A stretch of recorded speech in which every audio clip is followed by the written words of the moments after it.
Shalom adik-adik semuanya, apa kabar kalian? Yang pastinya selalu sehat dan semangat ya.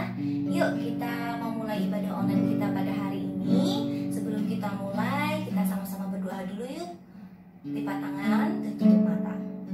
Tuhan Yesus, terima kasih untuk hari ini atas penyertaan-Mu, perlindungan-Mu yang sempurna buat kami. Sebentar kami akan ibadah online Bapa. Biarlah Bapa, kami percaya bahwa hadirat-Mu terus senantiasa nyata bagi kehidupan kami dimanapun kami berada. Kami percaya Tuhan bahwa hadirat-Mu itu nyata dalam kehidupan kami. Dalam nama Tuhan Yesus Kristus kami siap memuji dan memuliakan nama Tuhan. Semua yang siap memuji Tuhan hari ini sama-sama katakan amin. Yang lebih daripada pemenang hari ini, kita semuanya menang, kalahkan maut. Tuhan Yesus juga sudah kalahkan maut. Semua tadi berdiri yuk, kita mau sama-sama nyanyi. Kita adalah lebih daripada pemenang.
hadirat Tuhan itu nyata dimanapun kalian berada.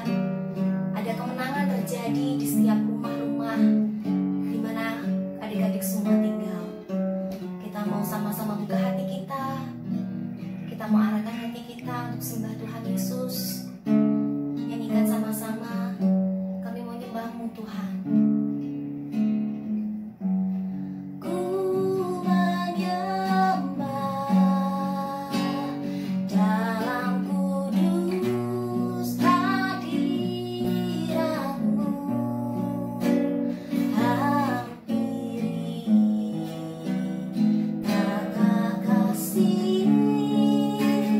Karuniamu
Yesus, kami siapkan hati kami buka hati kami mau siap dengarkan firman Tuhan.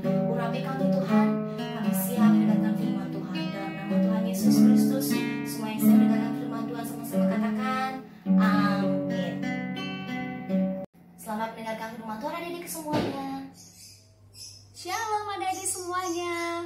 Puji Tuhan kita bisa berjumpa lagi. Dan kali ini ada Kak Feve.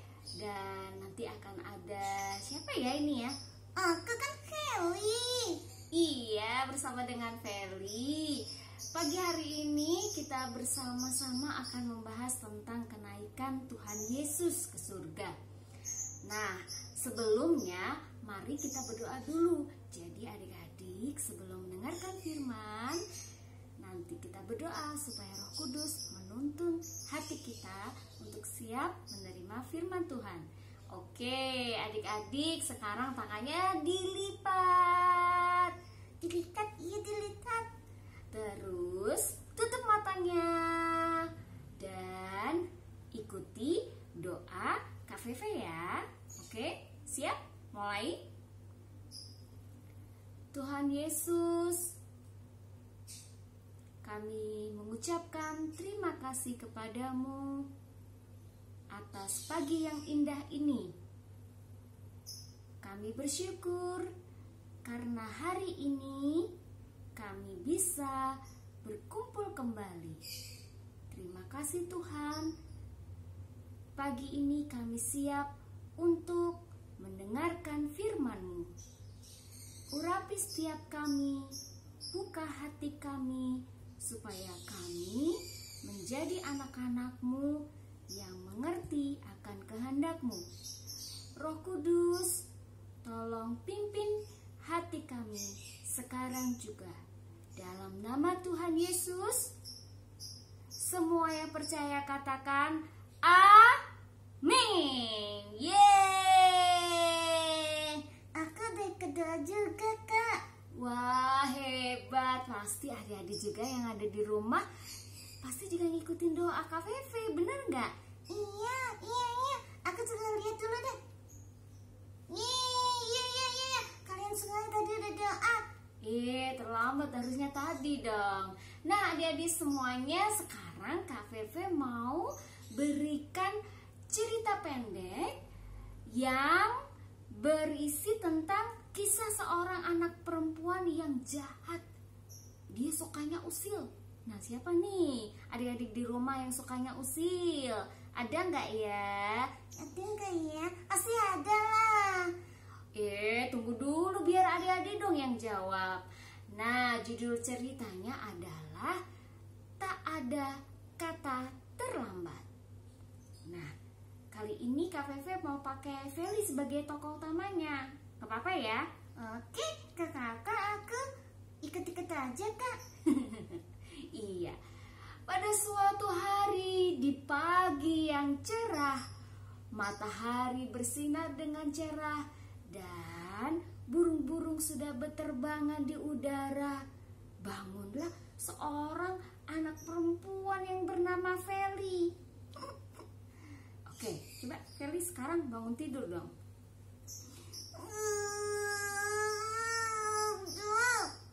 Aduh, anak-anak tidur ternyata udah pagi. Hah? Jam berapa ini? Coba aku tengok. Oh iya ya, Feli punya jam. Aku kan harus pergi ke gereja. Aku harus ikut sekolah minggu. Tapi sebenarnya masih ngantuk. Dengan malas, Feli akhirnya mengikuti perintah ibunya untuk segera mandi dan bersiap diri. Ngandi lagi. Oh iya, kan Iza nggak tahu ya kalau aku di kamar mandi itu mandi apa enggak. Jadi aku kurang mandi aja. Ya, aduh adik-adik, siapa yang suka pura-pura mandi nih? Padahal kalau di dalam kamar mandi cuma main air. Ih, aku itu. Kura-kura kesakiti. Kura-kura pakai sabun, padahal mainan sabun. Ya, kok gitu sih? Nah, setelah itu Ibu Feli berteriak, "Feli, sudah mandi selesainya, Nak?" Sudah, Bu. Iya, kalau sudah segera sarapan ya. Kita akan segera berangkat ke gereja. Tapi adik-adik, Feli itu gak mau sarapan. Bahkan ketika di dalam tas yang dipakai Feli itu diisi oleh bekal roti, tapi Feli pun juga tidak mau membawa bekal itu. Aduh, gimana ya? Bekalnya aku tinggal di mana ya? Teman-teman, kalian ada ide nggak? Kira-kira makanannya aku umpetin di mana? Ya, kok diumpetin sih? Enggak kakak dong, kan aku kan gak suka makan roti. Diungketin aja ke samping rumah. Pasti ibu nggak tahu.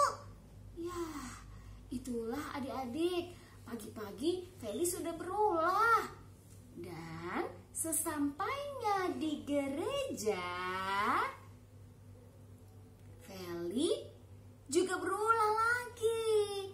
Kita lihat ya ulahnya Feli seperti apa ya. Ada temen aku. Aku ngobrol. Ya, dia ngobrol sendiri. Padahal kalau ke gereja itu bukan ngobrol sendiri, Feli. Biarin apa sih? Aku kan pengen ngobrol sama temanku. Dan si Feli asik ngobrol dengan temannya. Adik-adik, padahal kalau sekolah minggu itu harusnya belajar Alkitab, mendengarkan firman dengan baik, memuji Tuhan. Tapi rupanya tidak dengan Feli. Bahkan ketika kakak guru sekolah minggu mengajak untuk bernyanyi, Feli pun tidak mau. Dia asik bermain sendiri dengan temannya. Bahkan dia juga mencoret-coret buku temannya. Aku kan sukanya kan coret-coret. Jadi buku temanku aku coret-coret aja. Nah, yuk kita ngobrol sendiri yuk. Akan ngobrol sendiri. Iya, udah nggak usah nyanyi. Nggak usah nyanyi pujian. Jadi kita ngobrol aja. Tapi adik-adik, waktu kakak sekolah minggu sedang menayangkan sebuah film yang menceritakan tentang Yesus yang sedang disalib dan juga di hari ketiga Yesus bangkit ke surga, si Feli terpaku, dia diem aja, dia bingung. Dia melihat film itu. Dalam hati Feli berkata, Kan harusnya kan namanya kan Tuhan Yesus. Jadi harusnya Tuhan Yesus itu bisa mengalahkan serdadu-serdadu. Harusnya Tuhan Yesus bisa menang. Tapi kok dia mau disalib, dia kok mau dibunuh. Ya gak seru dong. Harusnya kan dia kayak Power Ranger, kayak Spider-Man. Gimana sih? Kenapa ya Yesus mau digitukan? Aku jadi penasaran. Lebih baik aku tanya kakak sekolah minggu aja. Guru sekolah mingguku pasti bisa menjawab. Teman-teman, aku mau tanya ke guruku dulu ya. Ya udah, nanti kita ketemu lagi ya. Dadah. Dan teman-teman, si Feli menemui guru sekolah minggunya. Dia penasaran sekali, mengapa Tuhan Yesus mau disalibkan dan mau dibunuh oleh serdadu itu. Nah, sekarang Kak Feve mau bantu Feli ya. Kakak mau bantu jawab pertanyaan dan bingungnya Feli. Sekarang perhatikan baik-baik. Kalau kalian punya Alkitab di rumah, kalian boleh buka di Yohanes pasal 11 ayat 25. Sudah? Coba kakak ulangi lagi. Dalam kitab Yohanes pasal 11 ayat 25, di situ dikatakan, jawab Yesus, "Akulah kebangkitan dan hidup. Barang siapa percaya kepadaku, ia akan hidup walaupun ia sudah mati." Nah, adik-adik, pengorbanan Yesus di kayu salib itu mencerminkan kasih yang tidak ada habis-habisnya, kasih yang tidak ternilai bagi umatnya. Dan kebangkitan Yesus Kristus memberikan pengharapan bagi kita manusia yang berdosa. Apa pengharapannya adik-adik? Tuhan Yesus menggenapi apa yang telah menjadi ketetapan dari Allah, bahwa Dia harus mati di kayu salib, dan kemudian tujuannya adalah untuk menebus dosa-dosa manusia. Kenapa harus ditebus adik-adik? Ada yang tahu nggak? Iya betul, karena Tuhan Yesus sayang sama kita, supaya kita punya kesempatan untuk berdamai dengan Tuhan dengan cara dosa-dosa kita dihapuskan. Tentu saja kalau dosa sudah dihapuskan, kita tidak boleh berbuat dosa lagi. Benar nggak, Feli? Iya, aku tadi kan contoh yang salah. Iya. Nah, karena itu kita patut bersyukur karena kita mendapatkan kasih karunia Tuhan, dan kita bisa mendapatkan kesempatan untuk hidup kekal bersama dengan Tuhan Yesus. Siapa yang mau nanti berkumpul sama Tuhan Yesus, berjumpa sama Tuhan Yesus? Siapa yang mau? Angkat tangannya. Aku, Kak. Iya, siapa lagi? Wah, iya tuh temanmu tuh, banyak sekali. Nah, adik-adik, mudah saja ketika kita percaya bahwa Tuhan Yesus adalah juru selamat kita, dan kita bertobat, tidak berbalik lagi pada hidup lama kita. Hidup lama itu yang kayak apa sih, Kak? Yang biasanya tadi kayak apa, Feli? Bohong. Iya, berbohong. Terus apa lagi? Suka gentak-gentak. Iya, terus apa lagi? Suka jahilin teman. Iya, dan sebagainya. Kesalahan-kesalahan kita tidak boleh diulangi, dan kita harus hidup sesuai firman Tuhan. Makanya adik-adik harus rajin baca Alkitab. Nah, adik-adik, sekarang Kak Feve mau kasih perumpamaan. Nah, perumpamaannya ini menggambarkan ketika kita hidup dalam dosa, kemudian kita minta Tuhan Yesus yang menghapuskan dosa-dosa kita. Oke? Nah, sekarang Feli di sini dulu ya. Oke. Iya. Feli di sini aja dulu. Yep. Oke. Tangannya dilipat. Nah, adik-adik semuanya, di depan kakak ini sudah ada air putih. Air putih ini melambangkan apa ya? Air putih ini melambangkan hidup adik-adik yang ketika lahir bersih, tak bercela, tanpa dosa. Nah, tentu saja bayi yang lahir itu tidak berdosa, kan dia belum melakukan apapun. Nah, ini adalah hidup kita. Tapi karena kecenderungan manusia untuk berbuat dosa, maka kadang-kadang setiap kebohongan, setiap perbuatan yang tidak benar itu menimbulkan dosa. Contohnya, adik-adik bisa kasih contoh nggak? Perbuatan dosa itu apa? Apa? Iya betul, mencuri barang temannya.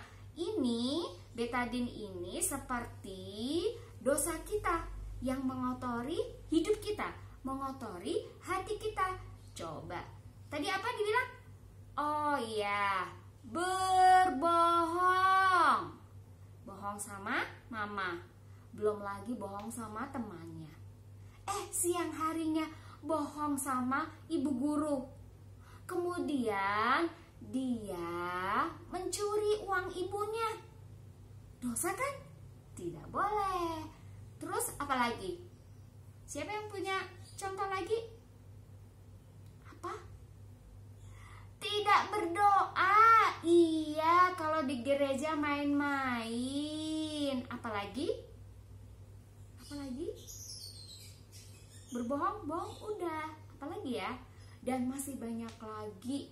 Ada yang suka menyakiti temannya, ada yang suka ngumpetin barang temannya sampai temannya nangis. Ada apa lagi ya? Dan masih banyak lagi. Nah, adik-adik kita lihat, air yang tadinya putih sekarang menjadi warnanya apa adik-adik? Warnanya menjadi keruh. Iya, ada yang bilang warnanya menjadi merah, ada yang bilang menjadi coklat. Nah, ini gambaran hidup kita kalau kita sudah penuh dengan dosa. Sekarang kakak tanya, kalau air yang tadi putih itu bisa dipakai nggak? Bisa dipakai untuk mandi. Kalau airnya matang bisa dipakai untuk minum, bisa menyehatkan. Tapi kalau airnya sudah keruh seperti ini, apakah kalian mau pakai? Enggak ya, karena air ini sudah tercemari. Apa yang mencemari? Perbuatan yang melanggar perintah Tuhan. Nah, tapi ada kabar baik. Kabar baiknya adalah Tuhan Yesus bisa menyembuhkan dan bisa membersihkan dosa-dosa kita. Gimana caranya? Caranya mudah sekali. Buka hati kita. Kita berdoa sama Tuhan. Kita minta ampun sama Tuhan. Nah, di dalam gelas ini digambarkan seperti Tuhan Yesus yang datang ke dunia, yang akan menghapuskan dosa-dosa manusia. Tentu saja jika kita minta kepadanya. Waktu kita berdoa, Tuhan Yesus, ampuni aku Tuhan, aku sudah berbohong sama ibuku. Tuhan Yesus, ampuni aku sudah nakal sama ibuku. Tuhan Yesus, aku buka hatiku, aku mau menerima Engkau sebagai juru selamatku karena hidupku tidak benar. Aku suka bolos sekolah, aku suka berbohong, aku suka pakai uang yang diberikan ibuku, aku pakai untuk jajan dan sebagainya. Ketika kita berdoa, maka Tuhan datang untuk menolong dan menghapuskan dosa-dosa kita. Kita lihat waktu Yesus memenuhi hidup kita, memenuhi hati kita, apa yang terjadi adik-adik? Wah, ini bukan sulap, ini juga bukan sihir, tapi air yang tadinya keruh sekarang menjadi jernih kembali dan menjadi bersih kembali. Nah, adik-adik, itulah gambarannya bagaimana kita sebagai manusia diberikan kesempatan untuk bisa bertobat. Nah, tujuannya supaya kita bisa menerima hidup yang kekal. Itulah sebabnya Yesus sebagai Putra Allah turun ke bumi, datang untuk menyelamatkan kita. Dia rela disalibkan, dia rela disakiti, tapi dia juga bangkit sebagai pribadi yang memperoleh kemenangan. Nah, kalau kita percaya sama Tuhan, berarti kita juga bisa memperoleh kemenangan itu. Nah, adik-adik, kalau begitu, setiap kita yang percaya, kita percaya akan firman Tuhan, maka Tuhan Yesus akan membereskan kita semua. Tuhan Yesus akan berdaulat dalam hidup kita. Siapa yang mau hidupnya berkemenangan? Karena dikatakan loh adik-adik, kita itu lebih dari pemenang. Siapa yang mau angkat tangannya? Iya, kakak juga, pasti ada adik juga deh. Nah, kalau begitu adik-adik, mulai sekarang kita berjanji tidak akan nakal lagi, tidak akan berbuat dosa lagi. Kita mohon ampun pada Tuhan. Iya, kalau gitu sekarang kakak akan ajak adik-adik semuanya untuk berdoa. Lipat kembali tangannya dan tutup matanya. Tuhan Yesus, terima kasih untuk firman-Mu pagi ini. Sekarang kami tahu bahwa Engkau datang ke dunia ini untuk menyelamatkan hidup kami, karena Engkau mengasihi kami. Terima kasih Tuhan, karena Engkau mengasihi kami, dan aku berjanji akan mengasihi Engkau. Aku akan berbuat baik setiap hari. Terima kasih Tuhan, Engkau pimpin hidupku mulai hari ini dan selama-lamanya. Di dalam nama Tuhan Yesus kami berdoa. Haleluya. Semua yang percaya katakan amin. Nah, pasti kalian hidupnya lebih bahagia ya, karena sudah berkemenangan. Terima kasih adik-adik semuanya sudah menyaksikan firman pagi ini. Dan Kak Feve berdoa kalian semuanya diberkati Tuhan setiap hari, papa, mama, dan keluarga kalian juga. Terima kasih, Tuhan Yesus memberkati. Dadah. Hai adik-adik Junior Church yang terkasih, kita baru saja mendengarkan firman Tuhan dari cerita Kak Feve dan Feli. Hari ini kita belajar bagaimana kita jadi anak-anak Tuhan Yesus yang lebih dari pemenang.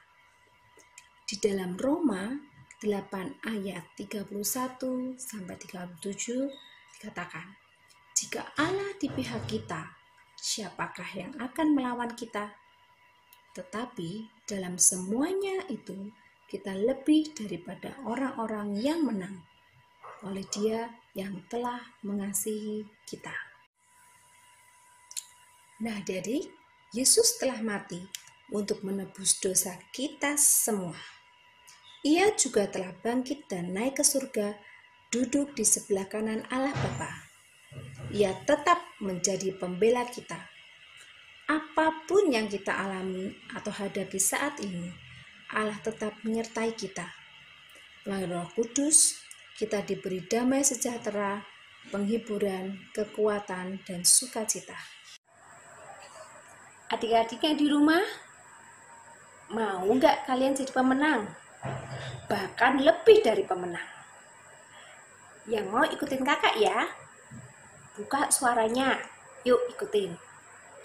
Tuhan Yesus, aku mau jadi anak yang lebih dari pemenang. Aku mau taat dan setia. Aku percaya Yesus selalu ada di dalam hatiku. Yuk kita berdoa. Tuhan Yesus, kami bersyukur karena Engkau Allah kami yang hidup. Engkau naik ke surga, duduk di sebelah kanan Allah Bapa untuk menyiapkan tempat bagi kami. Tuhan, kami bersyukur karena Engkau selalu ada di dalam hati kami. Engkau selalu ada dimanapun kami berada. Tuhan selalu memberikan kami kekuatan. Tuhan selalu memberikan kami hari-hari yang penuh mukjizat. Tuhan Yesus, kami berdoa untuk seluruh bangsa kami. Tuhan, sertai bangsa kami. Pulihkan bangsa kami. Biarlah bangsa kami ada dalam perkenanan tangan Tuhan. Tuhan, kami berdoa untuk gereja kami, untuk guru-guru sekolah minggu. Kami berdoa untuk keluarga kami. Biarlah kami melalui hari-hari yang Tuhan sudah izinkan kami lalui, kami boleh melaluinya dengan penuh sukacita dengan hal-hal baru yang Tuhan sediakan. Tuhan, ajarkan kami untuk selalu menjadi lebih dari pemenang, karena Engkau akan selalu membela kami. Engkau akan selalu memimpin kami. Dalam nama Tuhan Yesus kami sudah berdoa. Amin.